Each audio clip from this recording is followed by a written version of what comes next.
नहीं सकता, जीवन में नहीं सोच सकता। ये मैंने प्रत्यक्ष देखा। और ये तो मैं एक उदाहरण इसीलिए देता हूं, ये घटनाएं और भी घटित हुई है हमारे सामने, लेकिन मैं बार बार एक ही उदाहरण को इसलिए देता हूं क्योंकि उन यजमान जी से अपना इस समय संपर्क है और शेष उदाहरण कई। और ये जो कथा हो रही है, ये कथा भी हम लोगों की आज से 3-4 साल पहले ही होनी थी। बीच में कोरोना आ गया और ये कथा होनी थी भिलाई में, रायपुर में। और स्वर्गीय बजरंगलाल अग्रवाल जी उनके शरीर रहते होनी थी, उनको सामने सुनना था, लेकिन कोई बात नहीं, वो गोलोक धाम में होते हुए भी यहाँ पर सूक्ष्म रूप में बैठकर इस कथा को श्रवण कर रहे हैं। उनको बार बार नमन करते हुए कृपा साथ गए हैं। और भागवत जी की कथा महात्म्य कई बार मैंने सुनाया है। ये जो भागवत जी की जो महात्म्य है, ये पद्म पुराण से लिया गया।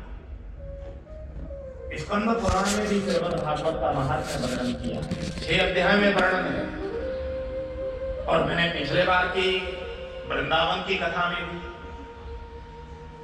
और रायपुर की कथा में भी श्रीमद् भागवत की महात्म्य को पूरा विस्तार से लिया है, इसलिए वृंदावन की कथा है ये। अब मैं महात्म्य की ओर नहीं आगे बढ़ूंगा, मैं सीधे भागवत जी में प्रवेश करूंगा, क्योंकि महात्म्य को यदि मैं सुनाने लग गया तो एक दिन पूरा महात्म्य ले लूंगा। इसलिए भागवत जी की कथा को क्यों कम करना। इसलिए आइए श्रीमद् भागवत जी का प्रथम श्लोक। जन्माद्यस्य यतोऽन्वयादितरतः चारथेष्वभिज्ञा स्वरा तेने ब्रह्महृदाय आदिकवये मुह्यन्ति यत्सूरयः तेजो वारिमृतां यथा विनिमयो यत्र त्रिसर्गो मृषा धाम्ना स्वेन सदा निरस्तकुहकम् सत्यं परं धीमहि सत्यं परं धीमहि। ये भागवत जी का प्रथम श्लोक है मेरे भाई। और प्रथम श्लोक में किसी ठाकुर का नाम नहीं लिया, शिवम परम धीमहि नहीं कहा, कृष्णम परम धीमहि नहीं कहा, देवीम परम धीमहि नहीं कहा,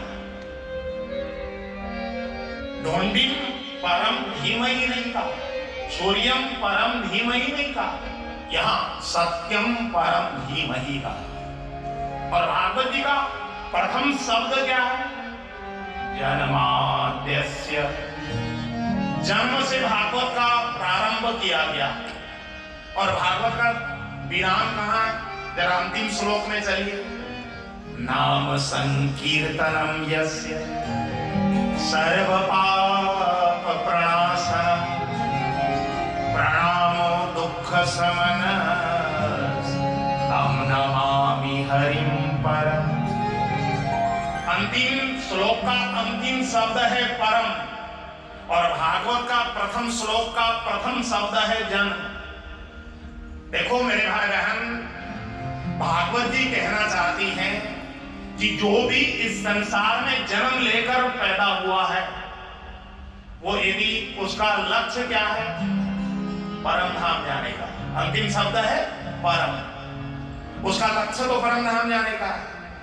तो जो भी जन्म लेने वाला व्यक्ति परम धाम जाना चाहता है, वो आ जाओ और भागवत जी की नाव में सवार हो जाओ। तुमको इस भवसागर से परम धाम तक पहुंचाने का काम भागवत रूपी नाव करेगी। इसमें जो भी सवार होगा उसका बेड़ा पार हो जाएगा। ये भागवत जी का डिम डिम होश है। हम लोग सवार हो चुके हैं श्रीमद् भागवत जी में, और हम लोगों को परम धाम पहुंचाने का काम ये श्रीमद् भागवत जी करेगी। और यहाँ सरल प्रश्न आए हैं। सौनकादि 88,000 ऋषियों ने सूत जी महाराज के समक्ष, नैमिषारण्य में सूत जी महाराज व्यासासन पर विराजमान है। सौनकादि 88 ऋषि उनके सम्मुख आसन लगाकर विराजमान है। और सौनकादि 88,000 ऋषियों ने जब हाथ जोड़कर प्रणाम करके कहा, गुरुदेव हम आपके समक्ष अनेक पुराणों की कथा आपने हमको श्रवण कराई, लेकिन गुरुदेव अब हम कथा नहीं सुनना चाहते। कथा नहीं सुनना चाहते तो भैया उठकर चले जाओ, किसने रोका है तुमको? हाथ जोड़कर सौनकादि 88,000 ऋषियों ने कहा, नहीं गुरुदेव, हमारा कहने का तात्पर्य ये नहीं था। हम कहना चाहते हैं गुरुदेव कि हम कथा तो बहुत सुन लिए, अब हम कथा का सार सुनना चाहते हैं। कथा का सार जरूर, सभी शास्त्रों का तुमको सार हम सुनाएंगे। और तुम क्या चाहते हो बताओ? जब सूत जी ने पूछा, सौनकादियों ने कहा, गुरुदेव कृष्ण प्राप्ति करम सस्व साधनम तद्वधाधुना। जिस शास्त्र को श्रवण करने पर भगवान कृष्ण की प्राप्ति सहसा होती हो, ऐसा शास्त्र हमारे समक्ष वर्णन करने की कृपा करें।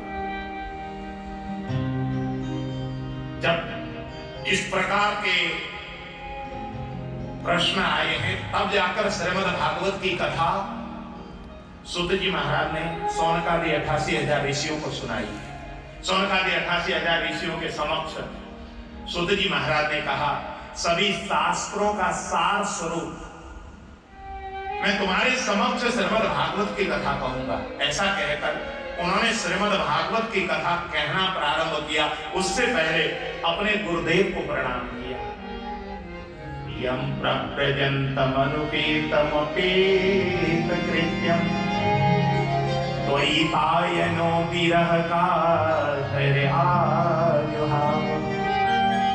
पुत्रेति तन्मयतया तरवोऽभिनेदो तं सर्वभूतहृदयं मुनिमानतोऽस्मि। सूत जी के गुरु कौन है? सुखदेव भगवान। कैसे हैं?